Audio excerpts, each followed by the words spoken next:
Fellow Falcoholics, what is up? Welcome to another episode of the Falcoholic Live. I am your host, Kevin Knight, at Falcoholic Kevin on Twitter, here to bring you another Falcons film review session. This time we're going to be taking a look at the problems with Dirk Koetter's scheme. If you've watched the live show, I'm sure you've heard us go on and on about this topic. Against Kansas City, it was particularly egregious, some of the issues with Dirk Koetter's scheme. And for this video, we don't have to go very far into the game to see some of these issues play out. In fact, you can see them on the first drive of the game for the Falcons, and that's where we're going to be focusing our efforts today to kind of demonstrate to you in a very concrete manner some of the things we've talked about, like Dirk Koetter's extremely conservative play calling on second down and his tendency to run the ball in unfavorable situations, his lack of creative route combinations, all these things and more we're going to get to. We're going to break down the plays from this first drive in an effort to really show you just how bad things have gotten for the Falcons offense with Dirk Koetter at the helm. So buckle up, folks. We're going to get started with the first offensive play of the game for the Falcons in the first quarter.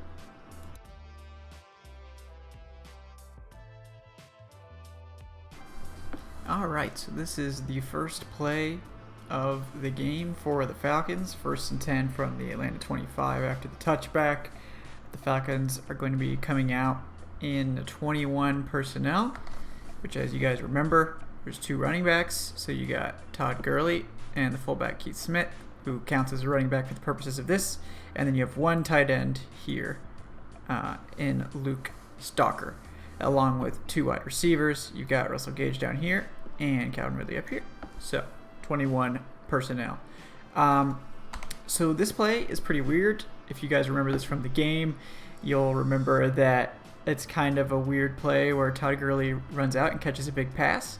But for the purposes of this exercise, I don't know if the route tree got messed up or if this is just Dirk Koetter's weird routes. I think it's probably some of both. But for reference sake, this is the routes that these guys are going to run. So Ridley's going to kind of come up and over here and kind of stop and then cut back in towards the middle over here. Then we're going to see Russell Gage down here do a little bit of a mid-level crosser. It's going to kind of come over here and then also sort of stop and turn around and go back the other way. And then we're going to see Keith Smith kind of run this little underneath dump-off route from the space that Calvin Ridley vacated. And then we're going to see Todd Gurley eventually kind of run this wheel out here along the sidelines. And he's eventually going to get the ball down here. But as you can see, like, this is, if you look at this, if you saw this route tree on Madden, I don't know what you'd think, because it's a weird route tree. I mean, if we're being honest, this is pretty bizarre stuff. So let's watch the play full speed, see how it goes. So Matt Ryan's going to get the snap. He's going to be under a little bit of duress here. He was able to bail out, though. Todd Gurley gets a step on the linebacker in coverage and is able to make a nice grab there on the sidelines. So it actually ends up being a very good play. I think they picked up like 25, 26 yards on that catch.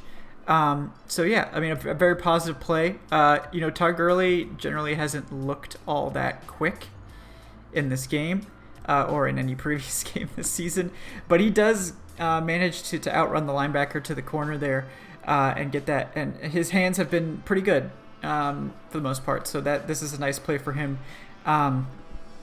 We'll see him do the play action there, which has been kind of the Falcons' calling card when they actually have successful plays. Gurley's actually going to stop there and then start running again, and get some nice separation on this linebacker here. I mean, the guy does have to cover a lot of ground to catch up with Gurley down here, but pretty nice play. Gurley's got several steps on him, and he's able to pick up some additional yards after the catch. Unfortunately, his momentum kind of carries him out of bounds there. He probably could have gotten another several yards out of it, maybe another 10 even, if he had been able to stay in bounds. But very positive play. A good play for this drive, but as you can see, Dirk Koetter still kind of reared his head there with those bizarre route combinations all over the rest of the field. Like, we got 3 receivers over here. Okay, we've got all 3 of these guys all in this same area of the field and nothing here. Like, what are we doing? Like, what are we doing here? There's a whole side of the field here that could be used, and it's not. You know, like, sure, maybe it left space for Todd Gurley to get a big play, but like, this is bad route designs because you're just ignoring an entire side of the field. And when the Chiefs are back here in cover 2 with these 2 safeties, you know, they can just hone in. Like, they can just hone in on whatever's going on over here, and really lock it down. I mean, you can see the coverage. Like, these guys are totally locked up. Russell Gage and Calvin Ridley basically like run into each other here, and they both kind of like have to turn around and do a bunch of weird stuff. It's just a bizarre route combination. So the Falcons are lucky this play went their way. They were lucky that Todd Gurley was able to kind of make this work. But just an example of what not to do in terms of the rest of your routes. They're basically just randomly picked routes that happen to kind of run into each other on one side of the field. So good play in spite of the play design.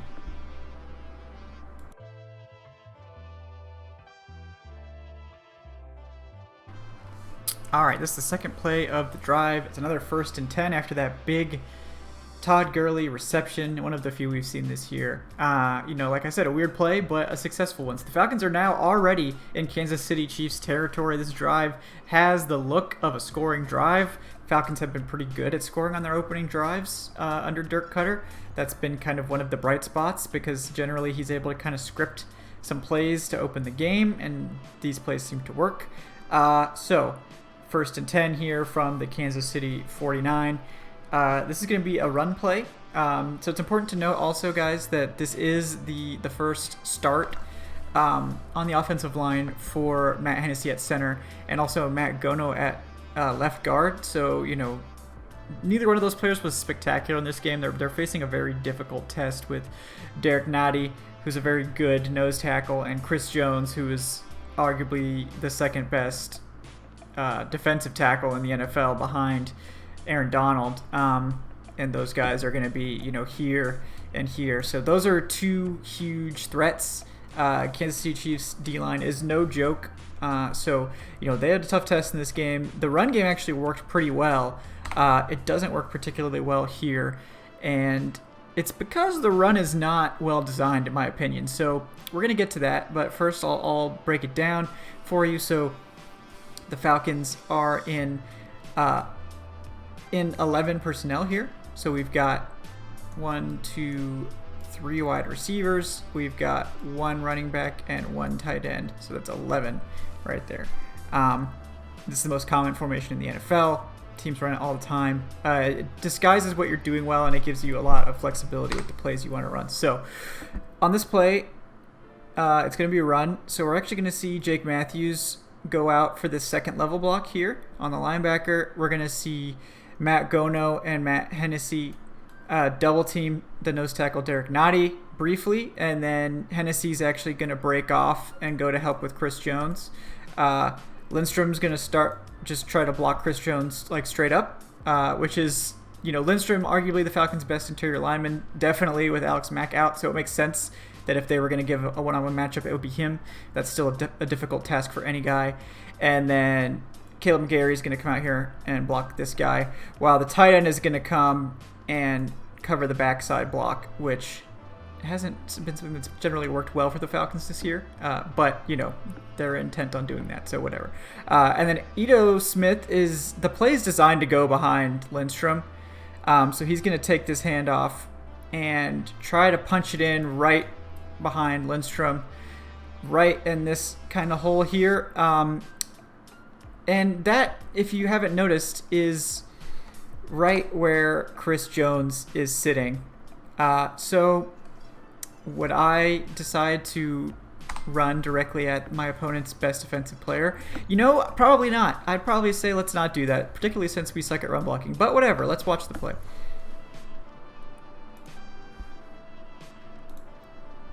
So run, and he runs into a brick wall. Look, there's a lot of penetration there. It looks like he didn't have any blocking. Yada yada yada. All right. So it's really hard to watch this, you know, to see this in full speed. So we're going to break it down a little bit. So, all right, back it up. Yeah, so right off the snap, we're going to see that double team hit here. And then we're actually going to see Lindstrom hold up like decently well to start against Chris Jones down here. You know, they kind of fight to a stalemate there. You know, Jaden Graham is heading over to get this backside block. The issue with this play comes on that double team because Hennessy, I think, is supposed to get off that block and pick up the linebacker. So here's Hennessy. He's kind of peeling off of this double team of Derek Nottie. He's supposed to then pick up the filling linebacker out here so that Smith has room to run through. Unfortunately, Gono is not able to hold on to Nottie, who's going to come through and penetrate here. And Chris Jones is just going to kind of bowl his way through Lindstrom, and they're going to make the tackle on Ito for basically no gain. You know, there's just... It's a really difficult play for the offensive line to make. And... yeah, running against this Chiefs interior is like the one part of their defense that's actually good against the run. And predictably, running at the opponent's best player when you don't have a good run game doesn't really work very well. So, Falcons pick up 1 yard. It's going to be 2nd and 9. Obviously not a great start to this second set of downs.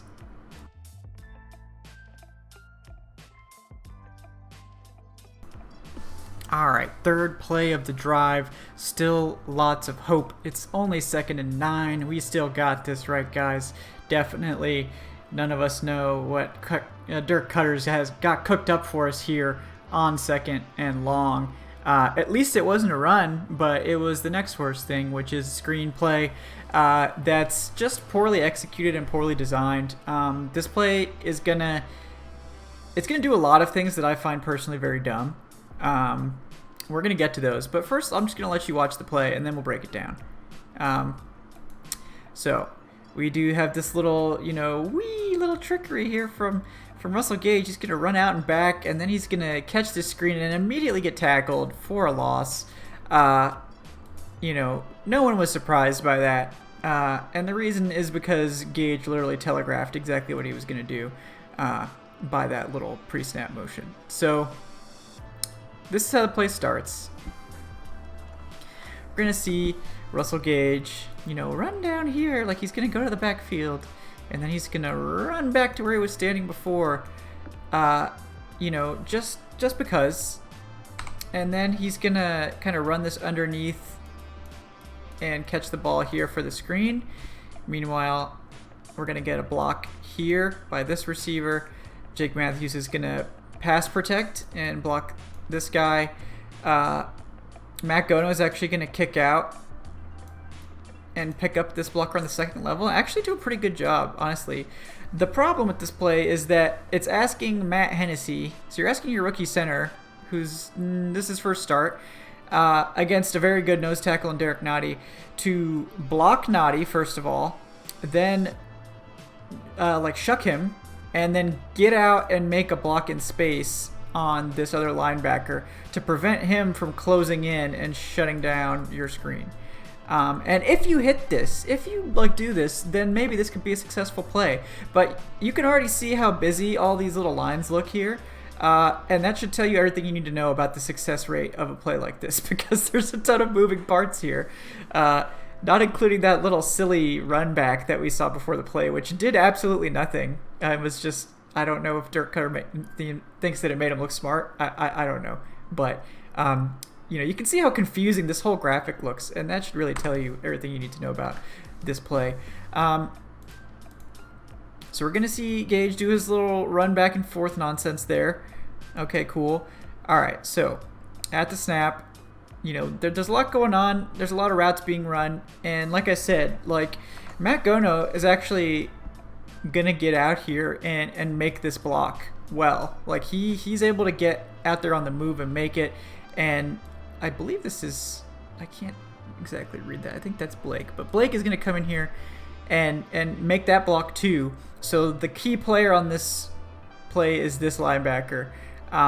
So Hennessy, you can see, is stopping right now. He's like stopping Dirk Koetter from getting a free shot on Matt Ryan, which he has to do. And then he's going to have to get out here and beat that linebacker to the play. This guy right here, who's already got a huge advantage in terms of space on Hennessy. So Hennessy's going to have to shuck Dirk Koetter, who's not just going to let him leave, by the way, and stop this linebacker from coming in here and making the play, as we're going to get the catch here and the tackle also here. So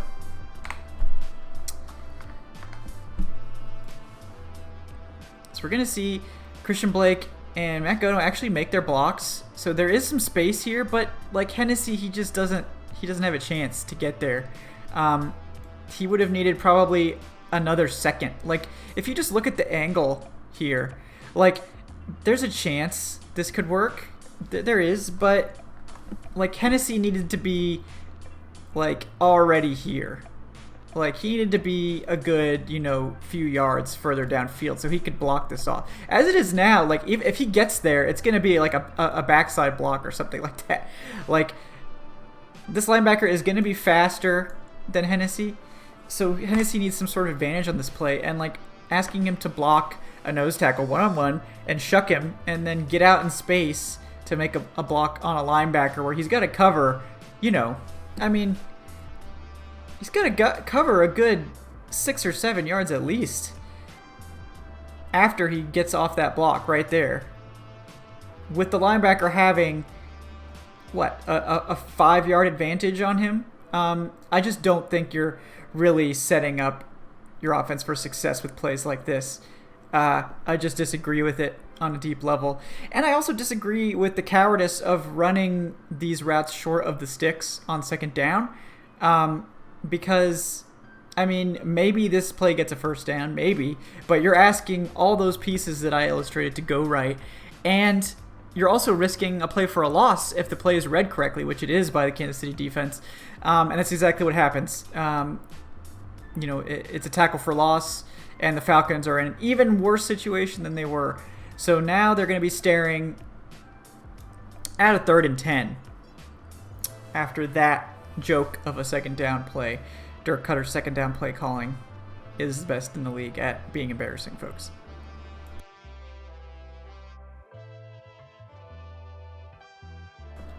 Alright, spoiler alert, this is the last play of the drive, not counting the punt that follows. This is 3rd and 10, third and 10, I think, 3rd and 11 for the Falcons.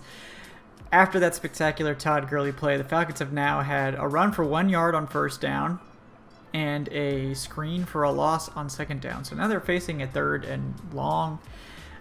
They're in a position of the field where they basically are in no man's land. So they would like to get a first down here. A punt doesn't really get them much, and they're obviously out of field goal range. So it's just unfortunate placement. So we're gonna need Dirk Koetter to reach deep into his bag of tricks here. And like, this isn't the worst play design I've seen. It wasn't as bad as that second down screen, but so the Falcons are going to come out here in another 11 personnel set with one running back and 1 tight end. And we're going to see this route combination. So Calvin Ridley is going to kind of just run a deep route. We're going to see Brandon Powell run this shallow cross here. We're going to see Hayden Hurst run a deeper cross. And we're going to see Russell Gage up here run a comeback here. And then Todd Gurley's just going to stay in to block because the Chiefs are blitzing. It's all hands on deck for the Chiefs. This is a very intimidating blitz. So I think this play design is mostly fine. I don't like the Russell Gage route short of the sticks in the area where your crosser is likely to be, because Russell Gage's defender is just going to be standing there ready to make the tackle on one of those crossers, especially that short crosser, which is the one that Matt Ryan ends up throwing to. I think that's poor design I don't think you want a defender just standing there. Like, you might as well just have Gage, instead of doing this, just run, I don't know, here. That way, there's no defender sitting in this area. So if Powell does make this play and catches this ball here, he actually has a chance to get the first down instead of getting tackled immediately. So, I digress. I expect too much from Koetter, I think. But let's watch the play, and we'll see what happens.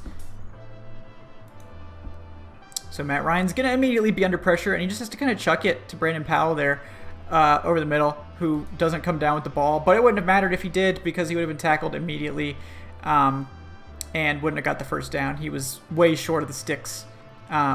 So,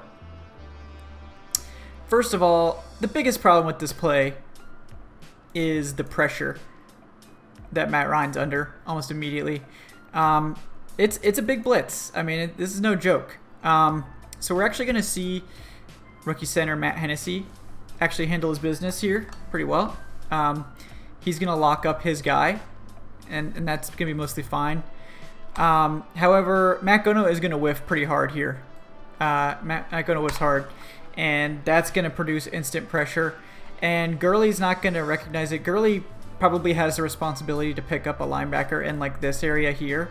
So he's not really looking to this side. Like, there should be offensive linemen there picking up that pressure. So I don't really blame Gurley for this. Maybe if he had noticed it, he could have given Matt Ryan another second. And maybe that would have enabled Ryan to pick a better target on this throw. But Gono just kind of olays his man there. And that means that there's pressure right in Matt Ryan's face. He has nowhere to step up. Like, Matthews' guy was kind of getting around him, but if Matt Ryan could have stepped up a little bit, he would have been fine. And I don't think that his Matthews guy actually had a chance to sack Ryan. I think Matthews was kind of over here successfully pushing him past Ryan. But it was Matt Gono's whiff there. Just kind of gets olayed by the guy. Poor dude. And that just means Matt Ryan has to get rid of the ball, like here. And like at this point in the play, Hayden Hurst is still in his break, so he's not open. Calvin Ridley, there's a chance, right? Like, maybe you throw a YOLO ball to Ridley. You launch it like here, and you hope for the best. Gage on his little comeback is not open. Powell does have a little bit of separation here, a little bit. So maybe you're thinking, you can hit Powell on his route here, and maybe there's a chance he can get that first down. Matt Ryan's probably just thinking, I need to get rid of the ball. And the safety is like way too deep to make an impact here. So that's not really a concern. But you're going to see that the ball's in the air now. Powell's not really creating separation. He's actually getting gained on. And the ball is not quite there. It's getting closer. So Powell is actually interfered with on this play. The Chiefs defender has his hand on him right now. And he's starting to pull him down. And the ball is like here. Like, the ball is not close yet. And the Chiefs guy is all over Powell. So, like, I don't really blame Powell for not being in position to catch this ball. But it does not work, obviously. And even if Powell hadn't been interfered with, like, he would have been in a bad spot, because you can see, based on this poor play design, that Russell Gage's defender is right here, and he's going to have a chance to make that tackle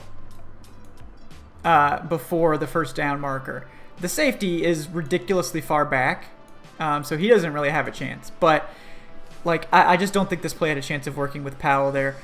If we rewind it a little bit, I do think Ridley maybe would have had a chance, but the better target, if Matt Ryan had a little bit longer, was Hurst, because Hayden Hurst is going to get some separation here. So the ball's already in the air, unfortunately, by the time that Hurst is out of his break. But right about here, this is when you should know that, okay, Hurst is actually going to come open here, because the linebacker is very flat-footed. So Hurst is actually going to come open here. He'll actually have his arms up, like right about here, asking for the ball. But you can see that he does get that separation there, and Hurst would have been open for the first down. He's actually past the first down marker. Here's the first down line. He's actually past the first down marker. You know, Powell and Gage are not. Ridley, as you can see as well, like Ridley has some separation. I don't think Ryan had enough time to wind that ball up to get it deep enough for Ridley anyway. But, yeah. I didn't love the play design, didn't love the target, but did it have a chance to work if it was properly blocked up and Ryan had time to find Hurst? Yeah, it did. This is not as egregious a play call as a second down, but when you're put into these really bad down and distance by really bad second downs, which is a feature of Dirk Koetter's offenses, you're going to be forced into these situations where you have to get all this yardage, and teams are going to come after you. And that's what happened. And, Matt Gono had a bad rep there, and that means pressure, and that means Ryan has to kind of check the ball down and just kind of depend on Powell to make a play. And, I wouldn't necessarily depend on that if I were Matt Ryan or anyone else. But that's the situation the team was in.